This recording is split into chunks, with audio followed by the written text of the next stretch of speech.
नमस्कार, मैं हूं अमित सिंह और आप देख रहे हैं फर्स्ट बिहार झारखंड। देखिए, बिहार में विधानसभा चुनाव के सिर्फ तारीखों की घोषणा होना बाकी है और इस बीच तमाम राजनीतिक दलों ने अपनी अपनी कमर कस ली है। लेकिन इस बीच आपको बता दें कि बिहार के मुख्यमंत्री नीतीश कुमार लगातार घोषणाओं की फेहरिस्त कर दी है। कई क्षेत्रों में देखिए लगातार फैसले ले रहे हैं। महिलाओं को लेकर के कई सारी योजनाओं को लेकर के बातें कही गई, युवाओं को लेकर के, बेरोजगारों को लेकर के जो है कई सारी सौगात दी गई। बिजली बिल माफी को लेकर के बातें हो रही है कि 125 यूनिट जो है बिजली वो माफ कर दिया गया। पेंशन में बढ़ोतरी हुई है। यानी अलग अलग क्षेत्रों में एक के बाद एक धड़ाधड़ कह सकते हैं मुख्यमंत्री नीतीश कुमार ने सौगातों की फेहरिस्त कर दी है बिहार में। लेकिन उधर नेता प्रतिपक्ष तेजस्वी यादव एक बड़ा आरोप नीतीश सरकार पर लगा रहे हैं कि देखिए 20 वर्षों की ये सरकार है, बहुत कुछ दावे हो रही है, बहुत कुछ विकास की बातें हो रही हैं, लेकिन जब सामने चुनाव है, महज कुछ ही दिन चुनाव के तारीखों की घोषणा होनी बाकी है, लेकिन उससे पहले मुख्यमंत्री नीतीश कुमार घोषणा कर रहे हैं, सौगात दे रहे हैं और कहा जा रहा है कि देखिए ये भ्रमजाल है, लोगों को फंसाने का चुनावी घोषणा है और लोगों से झूठी बातें कही जा रही है। लेकिन ये तमाम बातें हम आपको बताते हैं कि लगातार जो खबरें मुख्यमंत्री नीतीश कुमार की तरफ से आई, सरकार की तरफ से जो बातें कही गई, जो सौगात या कैबिनेट की बैठकें हो या मुख्यमंत्री नीतीश कुमार के वो तमाम ऐलान, फैसले या सौगात बिहार को लेकर के, वो तमाम खबरों को हमने प्रमुखता दिया।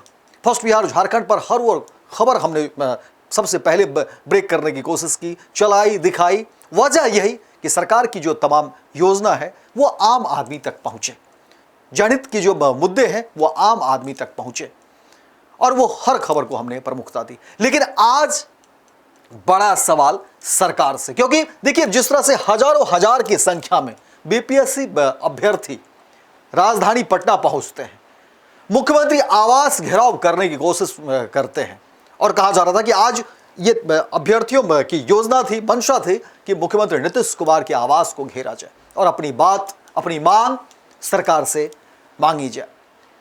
1,20,000 नौकरी की बात कही जा रही है और यह अभ्यर्थियों का आरोप है या मांग कह सकते हैं कि मुख्यमंत्री नीतीश कुमार ने जो ऐलान किया, जो घोषणा किया, उस घोषणा से पलटते हुए दिख रहे हैं। उन घोषणाओं पर अमल नहीं किया जा रहा है। इसीलिए सवाल एक बार फिर से सरकार से, क्योंकि वही मुख्यमंत्री नीतीश कुमार जो सुशासन के दावे करते हैं, हर मंच से ये ढोल पीटने की कोशिश की जा रही है कि 2005 से क्या कुछ काम एनडीए की सरकार में हो रहे हैं, मुख्यमंत्री नीतीश कुमार लगातार कितना विकास कर रहे हैं।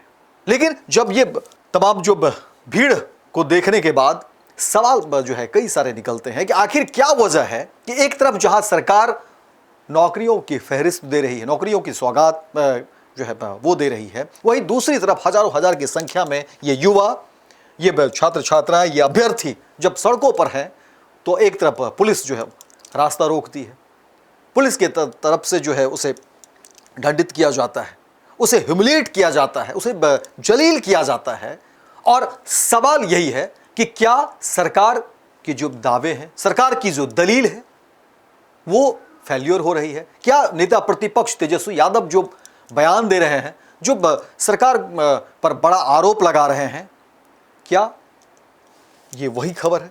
क्या इसी खबर को लेकर के वो कहते हैं? और लगातार देखिए बिहार में युवाओं का एक बड़ा आरोप है नौकरी को लेकर के, सरकार के ऊपर ये आरोप है।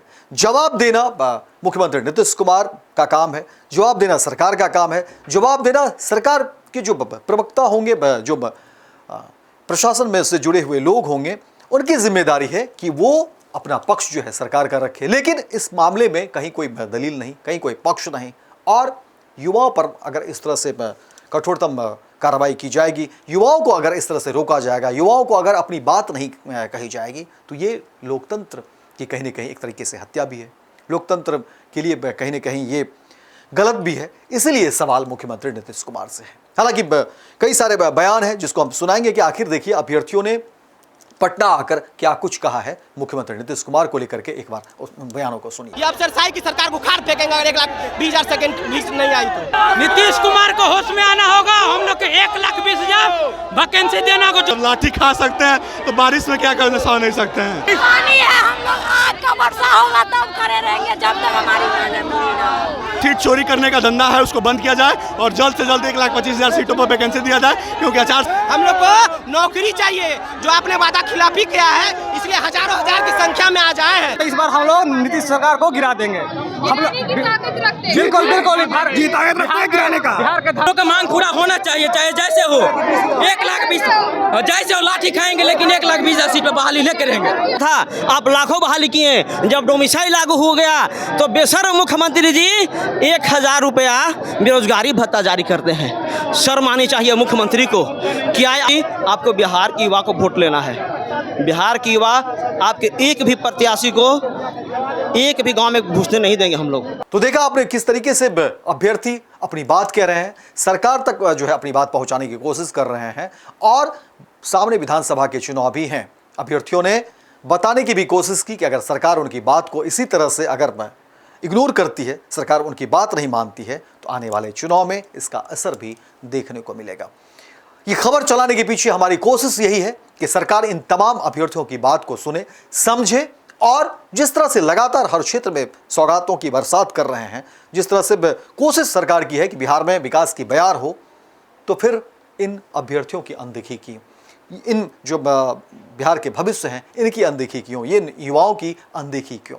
इन सवालों के साथ हम छोड़े जा रहे हैं। आप भी अपनी राय, अपना कमेंट जरूर करिए कि आखिर बिहार में जब विकास की बात हो रही है, बिहार में सुशासन की बात हो रही है, तमाम सौगातों की फहरिस्त हो रही है, वहीं दूसरी तरफ दूसरा पक्ष ये भी है कि देखिए राजधानी पटना में किस तरह से अभ्यर्थी पहुंचते हैं, हजारों हजार की संख्या में। वो मुख्यमंत्री नीतीश कुमार से अपनी बात कहना चाह रहे हैं। क्या सरकार गूंगी है? क्या सरकार बहरी है? क्या सरकार को ये नहीं दिखता कि ये भीड़ जो है ये बिहार के ही युवा हैं, ये बिहार के ही बच्चे हैं, ये बिहार के ही भविष्य हैं?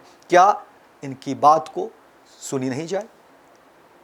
जवाब सरकार से और सरकार के जो तंत्र है उससे आप इन पूरे मामले पर अपनी राय स्पष्ट करें। अन्यथा जिस तरह से गुस्सा है युवाओं में, जिस तरह से अभ्यर्थियों ने गुस्सा जाहिर किया है, वो आने वाले समय में हो सकता है कि वो विकराल रूप ले और इसका खामियाजा आने वाले चुनाव में देखना पड़े।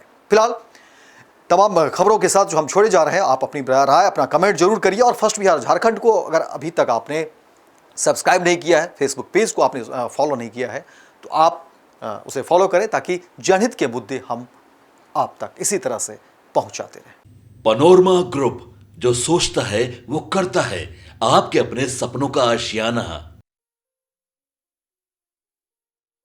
ये लो मुंह मीठा करो, आज मैंने अपना जॉब छोड़ दिया, अब हम पूर्णिया वापस जाएंगे। जॉब छोड़ दिया है? मतलब ये घर कैसे चलेगा? हम करेंगे क्या? और माँ बाबूजी क्या बोलेंगे? इसलिए मैं एक और मिठाई का डब्बा लाया। अपने बिजनेस के लिए लोन अप्रूव हो गया। अरे लोन अप्रूव हो गया वो तो ठीक है, लेकिन पूर्णिया में हम रहेंगे कहाँ? अपना घर भी तो नहीं है वहाँ। इसलिए तो एक और मिठाई का डब्बा अलग से लाया हूँ। हमने पूर्णिया में घर ले लिया है, पूर्णिया के ई होम्स पैनोरमा में। पूर्णिया में पैनोरमा ग्रुप लेकर आए हैं ई होम्स पैनोरमा। बड़ा घर, आलीशान जिंदगी और अत्याधुनिक सुविधाओं के संग। अरे अब क्यों मुंह मीठा करवा रही हो? क्योंकि हम घर वापसी जो कर रहे हैं। घर वापसी की खुशी पूर्णिया में ई होम्स पैनोरमा के संग। ई Homes Panorama, luxurious lifestyle redefined.